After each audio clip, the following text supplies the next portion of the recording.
3 Français sur 4 croient dans les bienfaits de ces petites granules.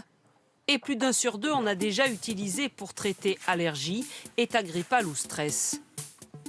Alors l'homéopathie est-elle efficace?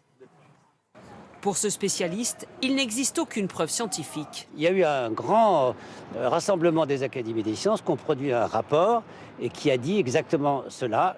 L'homéopathie n'a pas fait la preuve de son efficacité en dehors de l'effet placebo. Un effet placebo, autrement dit un produit sans effet réel sur la pathologie du malade, mais qui peut agir par effet psychologique. Quel est le coût pour la sécurité sociale? Certains produits grand public et souvent bien mis en évidence dans les officines sont entièrement à la charge des patients. D'autres préparations, lorsqu'elles sont prescrites par un médecin, sont-elles remboursées? Alors actuellement, l'assurance maladie prend en charge 30% de ces produits.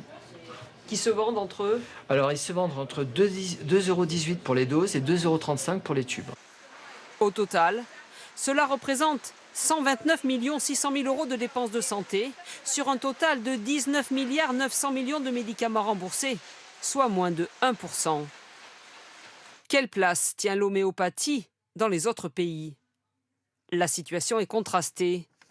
Très pratiquée et remboursée en Allemagne, l'homéopathie est en perte de vitesse en Espagne et n'est plus remboursée en Angleterre.